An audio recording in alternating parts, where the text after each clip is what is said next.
pitch hitting on this program a little bit, but I was familiar with the project when we set the project up. Scott and I worked on it. And on this project here is we're talking about managing parasitism in calves. And what brought about this project was some work that we wanted to get a little more information about our marketing pool calves. And this is on-the-farm research. Whenever you do on-the-farm research, you don't know exactly what kind of results you're going to get. But Scott set this program up to give you an idea of what we're looking at in a program like on parasites for calves. We've got major roundworm parasites that we're looking at in the gastrointestinal tract, your Homunculus contortus, Placia, Ostatasia, Cooperia, strongyloids, and this esophastotum type parasites. But these are the major parasites that we have to work with in calves that we're trying to control with most of the wormers that you guys are very familiar with. To give you an idea of the life cycle, you know, they just don't happen all the time, but in these parasites, they have to be consumed by the animal. The eggs are produced by the cow. They come out of the cow and the cow digests the eggs coming off of grass, and then she digests the larvae coming off grass, but you've got 3 larval stages that are in your forages all the time. So this is where the cows pick these larval stages up, and either that they mature out, she sends more eggs out back on the pasture, or if it's in a drought period, maybe winter time, they can go into dormancy and just wait. And so the life cycle just goes in a hold pattern. So you have to develop a parasite control program that'll work around the life cycle. And here's your eggs and your adult larvae up here. This one right here is you got a large, the males are larger than the females are smaller. That's the way Scott explained it to me. But you'll see the eggs are shed and then the larvae are digested around. All right, if you look at the different anti-parasitic drugs that we've used in the past, and you have the macrolytic lactones, these are the ones, they're rather newer type of drugs that you're all familiar with, your Cydectins, your Epinexes, Dectomaxes, and Otomec. They're all basically the same formulation in these lactones. Then you got your benzimidols. This is a little bit older drug that we used several years ago, but we've gone back to using a little bit more again. Your valbazidin is Safeguard, Panicure, and Synantic, and that's what we call white wormers. If you're used to white wormers, most of the time they're used as and Safeguard can be given as a block form, but it's a drench mostly or a paste. And then you got your neonicotinoids, and that's your old products, your levamisole and your tramadol. They'll still kill parasites, but these products are rather hard to get our hands on right now. But primarily, most of you are very familiar with using the macrolytic lactones. But keep in mind that when you use these are basically all the same chemistry. If you look at the resistance in cattle, this is what some of the basic research problems that a lot of people are talking about is that we're worried about resistance in cattle. We've seen resistance in sheep. Products in sheep are not very effective, but we're starting to see a little bit of resistance maybe taking place in cattle, or maybe just our delivery systems, and that's what we're trying to determine from our research programs. But generally, if you've got a good, if your parasite your wormers are working right, you'll get about a 90% reduction. When you start worrying about getting a little bit of resistance, you only get about a 60 to 90, somewhere between 60 to 90%, as you get a moderate level of resistance that you don't get all the parasites killed after you wormed them and come back and evaluate them in 2 weeks. And then you think that sometimes it's less than 60% kill, and we've got some data that shows that we have some of that, but we have to determine, is it truly a resistance or is it another type of problem? If you look at it in some of the treatment here, this is some of the work that Dr. Gaspar at Maryland, he's USDA specialist in Maryland. He was stationed over there and he did some work here in West Virginia with our southern bull test. This was a piece of his earlier work, and he shows you where in this work here where there is some looking at the reduction, and he showed some products here with no resistance in here. You had 54% reduction with no product at all, and doing fecal egg counts. He looked at different products, and this one did a fairly good job at 82%. This one dropped down to 62. The epinephrine in his study was down to 42. Ivermectin was only about 57% reduction after 2 weeks. And then this is basically the one of the white wormers there at 69%. So none of the wormers are 100%. And that's not, you really don't want them to be 100%. But you got to realize that usually when you go to worming today and trying to deworm our cattle, that none of our products are usually 100%. And we wouldn't want them that way. Here's a study that we did here in West Virginia. As Rodney Walbrown and the group at the Southern Bull Test took leadership on this program, and what they got to looking at in their heifers down there on that heifer development program, they took fecal egg counts on heifers, 90 heifers, and this is before treatment. They showed a level of 47.8, and then fecal egg counts after treatment dropped down to 25.7. The wormer they compared to was ivermectin. So you only had about a 45% reduction. So they didn't get a big decrease with the ivermectin on there. When they took other 85 heifers, they split the group up. They had almost the same number of worms starting. They used the old white wormer safeguard, and you can see it dropped down to 2% or 95% reduction. That's just the difference in those two type of wormers. We don't know exactly why that situation took the way it was, because ivermectin is one that everybody used a lot, but it's also, if you know that we have a lot of generics and things like that, and that may be causing some problems to where we were looking at possibility of getting some resistance to ivermectin on there. So, but the white wormers, which a lot of people were kind of shying away from when they used the safeguard on that study on their heifers, they had a 95% reduction. Now this is after 2 weeks going back and sampling the animals. If you look at a 2008 study where they designed it a little bit different, they used, had divided the bulls on the test down there into equal groups of 26 head in each group. They looked at the average head grams on a day of treatment, and you can see most all the animals were carrying a fairly good parasite load. And then they look at different treatments. And the safeguard here was given on that one. The reduction on that one, the average eggs reduction after 14 days dropped from 128 to 4.5. And you can see that in this group, all 26 head had a reduction in the egg counts after that 14-day period. You take the combination, this is using a safeguard plus an ivermectin type product, using both of them at the same time, you get basically the same type results. Then they use an ivermectin injectable. A lot of people wanted to go with an injectable so that you knew that you got the product in the animal instead of using a pour-on type product. And if you look, see you got a reduction in your count here, but it wasn't as dramatic as it was up here. The same results they saw in the heifers on the year before. And 22% of the animals had a decrease in egg count, but not all of them, and that's kind of to be expected. And then here an ivermectin pour-on actually didn't do as well as the injectable. You see they went from 129. The average egg counts stayed somewhere around 73.8 after 14 days. 22 of the animals responded still to the ivermectin like you'd expect them to. Then we had a control group of just 26 animals. Nothing was given to them.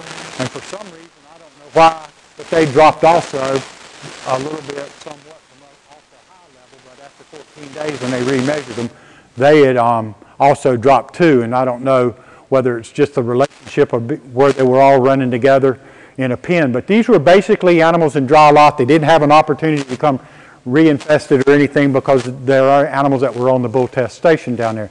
But you can see there is some variations in programs, so you've got to design your program, design what product that you're going to use, and maybe it depends on what products you've been using in the past.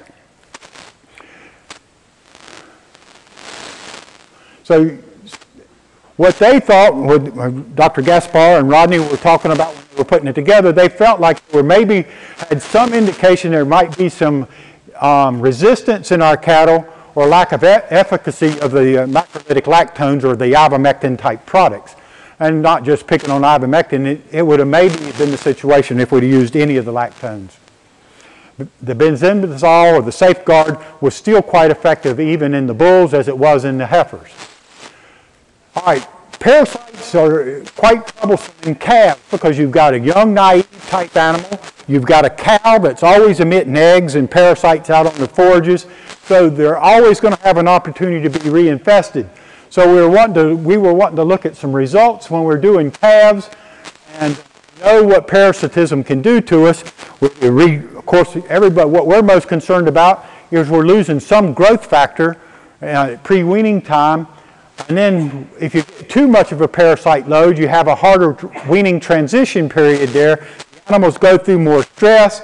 If the stress levels go up and the parasites or loads are higher, this tends to be worse. You get other things happening like pink eye, or you have some persistent runny eyes and things like that. If the animal's resistance or immune system starts to be compromised. You look at delayed performance and post-weaning growth also, like if we're going to wean our calves in our 45-day period, we want to make sure our calves are good and clean to get the full benefit of the feeds that we're buying, particularly at the price that we're paying for preconditioning feeds or any type of grain feed now outside of our forage system. Our lower weight, and then of course all that comes in the economics of what you get back when you ship these calves and how they perform for the next person when they leave West Virginia. And then another thing that comes up and has been indicated in the literature quite often, research literature, is how effective are your vaccines if the calves are carrying a very heavy parasite load. This project was put together when Scott and I were talking about putting the project together. What I wanted to know primarily, we've been working with these calves in the calf pools. We vaccinate these calves. They're vaccinated at 2 months of age. They're vaccinated and wormed at pre-weaning. We usually vaccinate them again at weaning or booster them at weaning time, and then they're weaned for 45 days and put on a truck and sent to the feed yards. The big hole in all that system there, I knew basically we were keeping the calves pretty clean when we were weaning and weaning them because we were worming in them. But what I wanted to know is if we were picking up parasite loads or if all the calves are coming parasitized again to create problems in the feed yards when we ship the cattle after 45 days. Because most of the folks were weaning these calves were not weaning them in dry lot. They were going back out on the forage system and supplemented with a preconditioning feed. And I didn't really know if I could tell the feed yard people they didn't need to worm the calves again. And I kind of wanted to get a little bit of information to see how much of a parasite load these calves were taking when they were leaving West Virginia and going to the feed yards. And that was why how this experiment came about. In the study here on which we looked at, we wanted to investigate or evaluate the parasitic load in the calves at pre-weaning, weaning, and like I said, 45 days just before they went on the truck. We used 300 calves. These are all farm calves. They weren't controlled research projects. They were just exactly as the producers were doing it. We used some producers out of the Morgantown pool here in town in Pennsylvania, some of the Pennsylvania producers that are in the pool. And we had a distribution of ranges in here. We had some calves at 2,000 feet and some calves are at 2,000 foot higher elevation than we were right here in Morgantown. And we didn't take calves just out of Morgantown. We went as far as north of Waynesburg to where we'd have a scope of what was happening over the region. 5 producers participated. This was their wormer that they were using traditionally, so we didn't change anything on them. They were using Safeguard. One person was using Synantic. So at pre-weaning, they had been using these white wormers as part of their protocol in the weaning process. And we didn't change that. We just wanted to see what the efficacy of that Safeguard product was in those calves or in our marketing program. And we wanted to see what parasite species were contributing to the parasitic loads at this time. Well, if you go back, we used fecal egg count. And Scott got a host of graduate students running around taking fecal samples out of these calves on all 5 locations. And we did every single calf individually and evaluated each calf individually. And if you look at when the calves were dewormed, after we took a pre-vaccination count on the calves, and you see at pre-weaning, some of the calves had fecal egg counts averaging right there around 3,000. And then they were given their 3 weeks later, instead of the 2 weeks later like on some of the other data, but it fit our protocol because we booster and wean these calves after 3 weeks after pre-vaccination. We went back in and got fecal egg counts again on those calves, and you can see in all cases there that our fecal egg count dropped from right around 3,000 down here to less than 1,000 at weaning time when we took the samples just prior to weaning. So the Safeguard product that they use, or the Synantic in all cases, reduced our fecal egg count on those calves right away, and the calves were not, and traditionally what some producers would do was re-wean right here, or reworm them again at weaning time, and we asked them not to wean them here and just to see where the parasite loads would go. This count right here is to show you that we had 45 days later, our egg counts increased almost 400%. And so when the calves went back out on grass over this 45-day weaning period, there was a percentage of the calves that actually went higher than when we started earlier in the summer on those calves.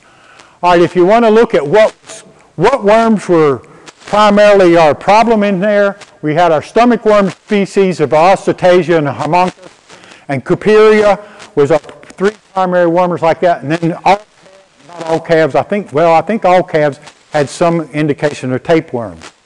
We don't traditionally treat for tapeworms as a parasite. All the parasitologists tell us tapeworms don't hurt the cattle.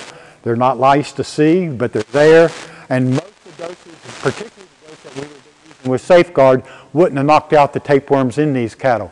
But they are contributing to the egg count in there. So some other species that might have been that we picked up in there, but they were not significant, were some of the tapeworms, Nematodes and threadworms in there. But they weren't the majors. All right, here gives you an idea of what the stomach worms look like in those calves when they came out. If you look at pre-weaning on those calves and the percentage of the calves that were carrying stomach worm egg counts on there, you can see that all the calves had some parasite levels in there, or 25% frequency, 25% of the calves had some type of parasite there. And these are the highest counts out here, not terribly high, really. Maybe not affecting that calf too much. Then after weaning, you can see where we reduced the egg count on those stomach worms. And then those stomach worms, after 45 days post-weaning, they almost come back and mimic exactly what happened here. But we did have a little bit of increase, as you saw in the other slide. And some of the increase here were very similar to what they were prior to the pre-weaning process for and this is for the stomach worms. If you look at the Cooperia, one of the other worms there, it's almost the same story. You can see pre-weaning, about a little over 25% of the calves, not all the calves, but had some parasite infestation with the Cooperia. After weaning, and that one shot, we were able to keep the loads right down, knocked them down after that 3-week period. They stayed pretty clean. But after 4 weeks, you can see that the Cooperia started climbing up out here in this level here. After 4 weeks, they were recontaminated or picked up some of the worms again while they were out on pastures off their mothers during the weaning process. Here's the one that kind of gets you though, is the tapeworms. We didn't do anything about tapeworms, but they're there. And you see that most of the calves in here, almost 75% of the calves started with tapeworm problems, and some of them were at pretty high levels. And then after weaning, that didn't change because our product would knock the tapeworms out. So these didn't change anything. But in the end, when we knocked out some of the other worms, it gave the tapeworms an opportunity to shed more eggs. So maybe the competition with the other parasites was, if we cleaned out some of the others, maybe it made a better host area for the tapeworms. But anyway, we saw an increase in tapeworm counts. And so if you put it all together, you can kind of see, here's how the study or numbers really broke out of the 274 calves in the stomach worms. 21 of them increased in numbers or still had parasite loads fairly high. That's not too terribly bad when you look at the group of 274. In the Cooperia, a little bit, few more of the calves had it. 40 of the calves showed infestation levels that we were kind of concerned about out of the 274. But in the tapeworms, almost half of them had higher post-weaning 45-day tapeworm numbers. So if you look at where all the increase came from pre-weaning, at weaning, and post-weaning, most of it was tapeworms. We were pretty well holding the other parasites in fairly good check, but the tapeworms were the ones that got away from us. So kind of a conclusion of what Scott kind of put together on this program, what he thought was happening, is that the safeguard remains to be quite effective at reducing the parasite loads. Still, you know, it may be an older wormer, but it's still quite effective in reducing parasite loads. And one reason that a lot of our calf pool guys like to use it is because they are vaccinating. They are doing other things at pre-weaning time and post-weaning time. They wanted to use a wormer that was basically stress-free, and the safeguard has always been shown to be a kind of a stress-free product, as most of the white wormers have been, because you're not dependent on the system to get into the blood system through the skin or like a poron or anything like that, or another injectable where they had an opportunity to get an injectable right in the area in which they were trying to get vaccines in the calves also. So that's been one of the reasons that the safeguard has been quite popular with the producers. The parasite load that developed on these farms after weaning included primarily and Cooperia.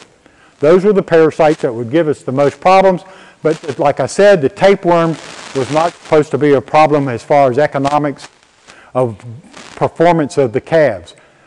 Safeguard does not have a persistent effect though, but you don't really want it to all the way through. Deworming after weaning may be required, but only a percentage of the calves, like I showed you, only about 25% of the calves are actually shedding worms in that project.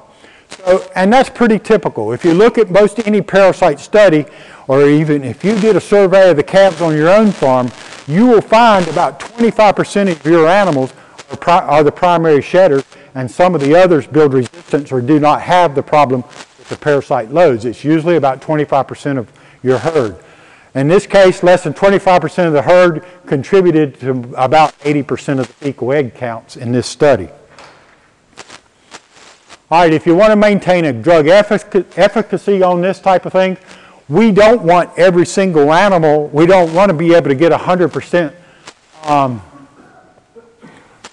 we don't want 100% problem or clean out on these calves, but you want to have some cleaning. There are some other products now that are on the market that can show you that you can do some things with, and this long-range product, some of you may have heard about a little bit earlier, has a longer period of time, and we'll have to see if it works in there because it works for like 150 days. But you want to use, rely on these drugs, and you want to have some persistent effect with these products all the way through. You've got to remember that your cattle, you want them to build some resistance. On these calves, they have to have an opportunity in their life to build resistance. Somewhere between a calf and a yearling, most of these calves start building resistance to parasites. Your cows, for the most have resistance to parasites where it has no economic damage to them. What they are primarily in herd are shedders, and they are primarily the primary source of you infesting your calves. But they will build immunity to where parasites don't bother them unless you have real extreme environmental like droughts or things like that where you do not have enough feed available for them to fight off. But they will build resistance. And you want that same resistance to happen in your replacement heifers or anything along the way. And you don't want you to have what we call refugia, to where we think that we get some of these animals that, or some of these parasites that resist or will not be killed by our product. That's where Scott had here. Every time you treat an animal with an Anthelmintic, you change the population of the parasites. You will kill some, but there will be some that will survive it. We assume that all the dewormers are 100%, and they truly are only about 80 or 90% effective. The remaining worms in the animal after deworming have survived the treatment, and they're able to still go out and reproduce. What we don't want to get into is a situation where we build a super worm that stays on your farm, sort of like the sheep industry's got, that we can't knock out. So you want to use a product that will keep your animals at a low level, but you want to have some you want them to develop some resistance.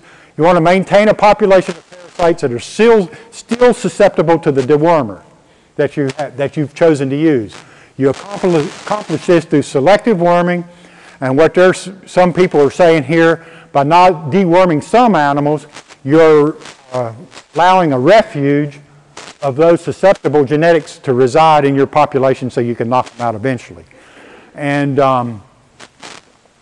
if we only kept knocking them out, and that's been the danger of using some of the porones, some of the generic porones and things like that. If we get real sloppy and start using them for a lot of different things like fly control or just out of convenience for different things, then generally what you do is you keep a population of, you knock out a certain part of the population, but then the remaining population that you didn't knock out becomes resistant to the product, and then you've got to search for a new product. It's okay to have some parasites. Your goal of deworming is not to be parasite sterility. You want to select a part of the herd, make the deworm, and this is, when Scott said part of this, you might be 20% of your cows. I'm not sure exactly how you want to go about doing some of this, but what you would do, what I would say, in any situation in a cow herd, the youngest animals are the most susceptible, and of course your 2-year-olds and your 3-year-olds and your cows would, for an economic benefit, you would want to treat those animals. He says maybe 5% of your replacement calves, you would not, you just worm some of those, but that goes back to the idea of where you let those calves build up resistance. I think after you've dewormed them and through these preconditioning programs, and one of the things that we want to carry out with this study a little bit further is none of these calves have been wormed through the winter time. Again, after they came off, we've got some of the replacement heifers that came off that project. We will go back and look at the fecal egg counts this spring on those heifers, see how it looked back compared to what they were when we were weaning the calves off, and see how they overwintered with the parasites, or if the parasites got out of control with these animals. And that's the next step that we plan to do there. We're going to have to adopt some different principles of drugs to be effective in the future. And like I said, there are some new products coming out on the market that may allow you a longer persistence to knocking out parasites. But remember, you're not planning to make them sterile. Look at what happens to sheep and horses, and that's what we have to guard against in the beef cattle. I want to acknowledge the people that were in part of this study here in Morgantown. Some of you may know a lot of these people, but Mark Matheny, Gordon Lawson, Ed Rayburn, Charles Sutton, Jim and Linda Watson, and Jim Kinney in Pennsylvania. The students involved with this was Alex Bay, Jessica Jacobs, Rush Holt, Karen Summers, Rebecca Price, Stan Wolf, and Brittany Zephyrin. And this project was funded with Merck doing some of the fecal egg counts on this type of project. And but it's a project that it's a little bit different than what you see in a controlled situation, because it is actual on the farm data in there, and just presenting exactly what we saw. What we think in the conclusion of this type of study here is if you were taking these calves going into the feed yards, we feel like that the calves are pretty much clean. They're going to be going into a feed yard situation where they wouldn't have a chance to be reparasitized. Somebody buying the calves, maybe going into a stocker program, mixing them with other calves where you're putting several calves together, you may want to go back and deworm those calves one more time, particularly if it's early fall, where you clean them out going into the winter time, and then let them build up resistance over the winter, or hope that they don't get too heavily infested. When you have a mild winter like this, you always have a chance of reinfestation. So with that, we'll conclude, and unless somebody has some questions. Anybody have any questions? So I got a microphone, and probably ought to pass this around so you ask a question where everybody can hear. So. Yeah, somebody back there had one. If you want to get my barrels.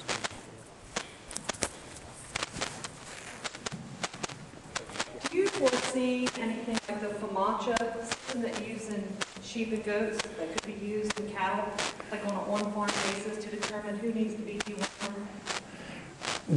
I'm sure there's been a lot of people looking at it, but the problem is just the manner in which we're running these cattle, that you'd have to have great restraining.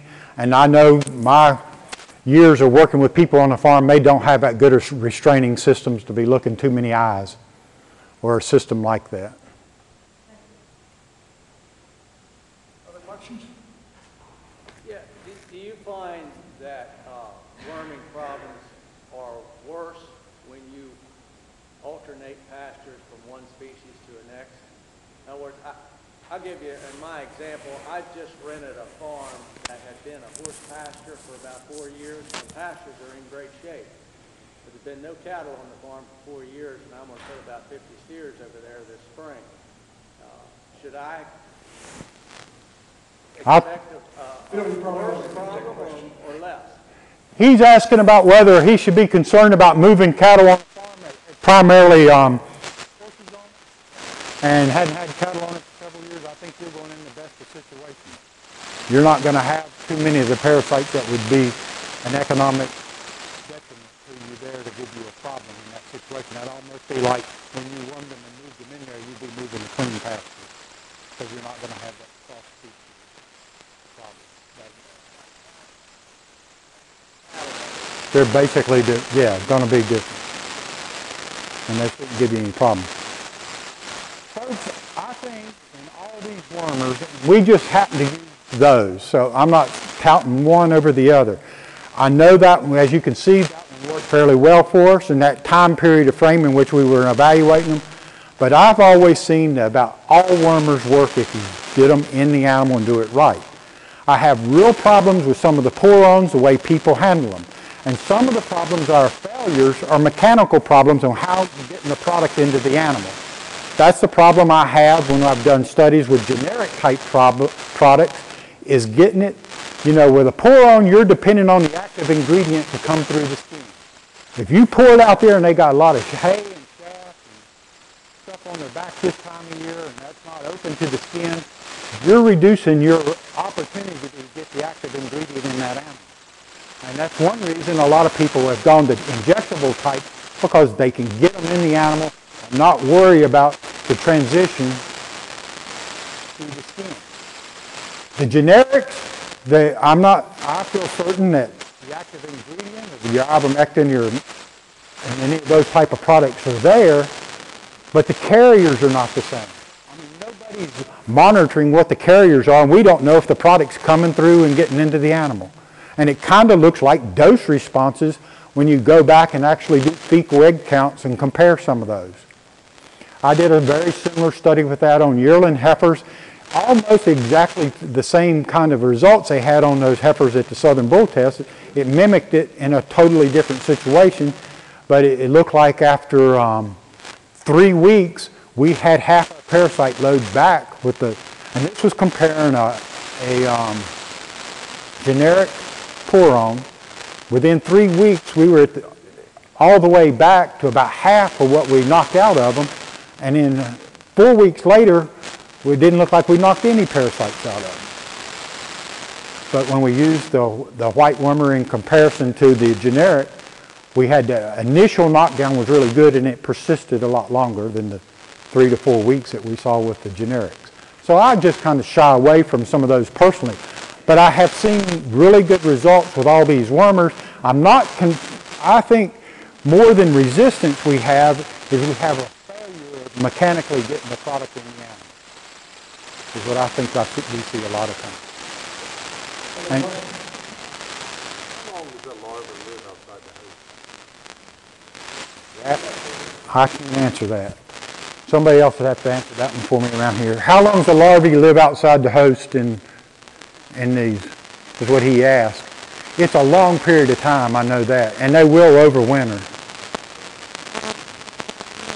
They can go into a dormant stage and break dormancy. And that's one of when you hear about strategic worming type problems, you do have some larvae out on your grasses now because we haven't had a tremendously hard winter. What you would get in the spring when this grass warms up, and of course they're picking up all those larvae off the grass, you probably would, one of your best strategies is let the cattle go out there and vacuum your grass off after the first 30 days of growth and then deworm. But what everybody wants to do is deworm and then throw them out on grass. You'd be better off to let them eat a little bit, bring them back in, and then deworm after the parasites have broken dormancy. That way you kill all the ones that broke dormancy plus the ones they were carrying. Other questions? I might give an agronomic illustration of what Phil was saying about changing anthelmintics and don't always use the same one and get resistance. If you're familiar with Roundup Ready corn, cotton, soybeans, and any of those, read any of the magazine, one of the biggest problems in weed control right now in the crop industry is herbicide resistance.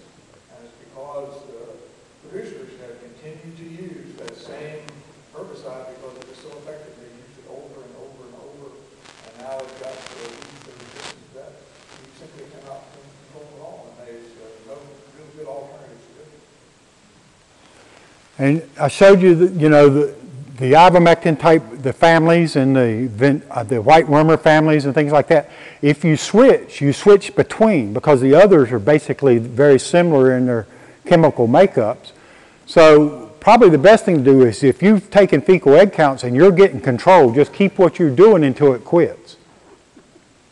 Because if you start switching, then you've got two populations that you've killed part of and left part behind. And if you keep rotating back and forth, then you'll end up with maybe a superpopulation that you have trouble controlling. But if your dewormer's working for you, keep using it till it quits working, and then look for a new product. But you can find out if it's working for you by doing some of these fecal egg counts. And most any veterinarian can run a fecal egg count without much trouble. Any other questions? If not, then we'll move on to the next part of